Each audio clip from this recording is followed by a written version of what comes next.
வணக்கம், welcome to Chitra Murali's kitchen.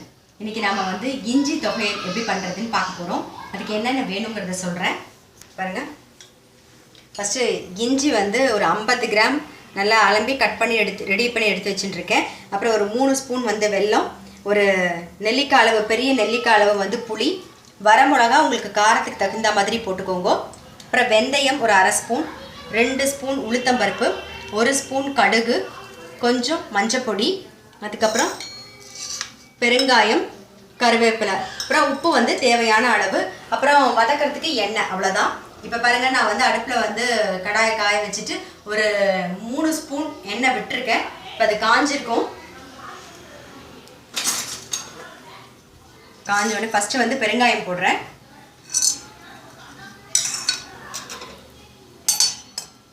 பெருங்காயம் பொரிஞ்ச உடனே கடுகு சேருங்க. பாருங்கள், இப்போ வந்து கடுகு,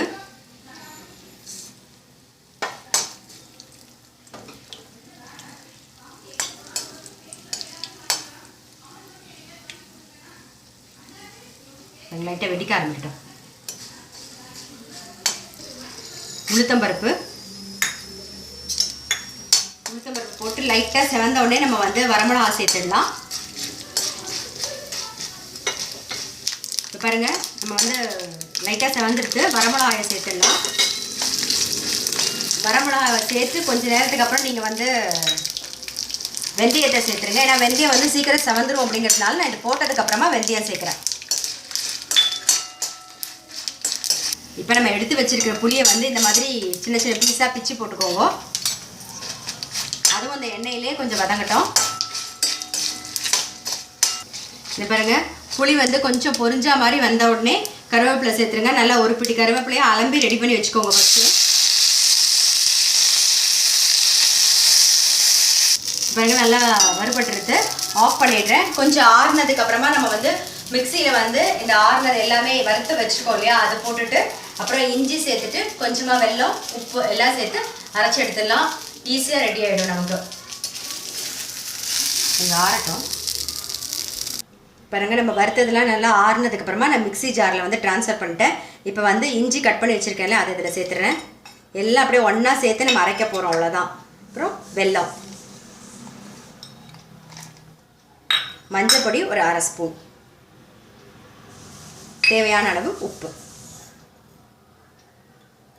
இதை நம்ம அரைச்சி எடுத்துக்கலாம். கொஞ்சமாக தண்ணி விட்டு அரைச்சிக்கலாம். இதை இப்போ வெல்லமே வந்து கொஞ்சம் தண்ணி விடும், அதனால் நீங்கள் அரைச்சி பார்த்துன்ட்டு வேணும்னா கொஞ்சமாக தண்ணி விட்டுக்கோங்க. வெல்லத்தில் கொஞ்சம் தண்ணி விடும், அதனால் அரைச்சி பார்த்துட்டு வேணும்னா தண்ணி விட்டுக்கோங்க. இப்போ நான் அரைச்சி பார்த்துடுறேன். பாருங்கள், கொஞ்சம் தண்ணி தேவைப்படுற மாதிரி இருக்கு இல்லையா, கொஞ்சம் தண்ணி விட்டுக்கலாம் நாம். பாருங்கள், இப்போ நல்லா நம்ம அரைச்சி எடுத்துட்டோம். இப்போ நான் என்ன பண்ணியிருக்கேன்னா, அடுப்பில் வந்து எண்ணெய் வச்சு ஒரு 6 ஸ்பூன் எண்ணெய் விட்டுருக்கேன். கொஞ்சம் தாராளமாக எண்ணெய் விட்டால் தான் நல்லாயிருக்கும். நான் கொஞ்சம் கம்மியாக தான் எண்ணெய் செலவழிப்பேன், அதனால தான் ஒரு 6 ஸ்பூன் எண்ணெய் விட்டுருக்கேன். எண்ணெய் காஞ்சதுக்கப்புறமா கடுகு தாளிச்சிட்டு ஆஃப் பண்ணிவிட்டு நம்ம அரைச்சி வச்சுருக்கோம் இல்லையா இஞ்சி தொகை, அதை போட்டு ஒரு பெரட்டு எடுத்துருவோம், அவ்வளோதான். ஏன்னா அந்த பால்னியில் இருக்கிற எண்ணெய் கூட வேஸ்ட் ஆகாமல் நம்ம எடுத்துடணும். பாருங்கள், காஞ்சிருக்கு.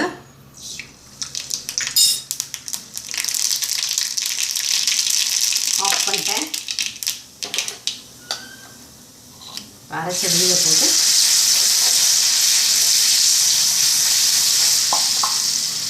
அப்படியே ஒரு நல்ல ஒரு பெரட்டி எடுத்துருவோம். பாருங்க, அடுப்பை ஆஃப் பண்ணிவிட்டு நல்லா மிக்ஸ் பண்ணிட்டேன். பாருங்கள், நல்லா ஒட்டாமல் வந்துடுத்து. இதை எடுத்து வச்சிடலாம். நம்மளோட இஞ்சி தொகையில் வந்து ரெடி ஆகிடுது.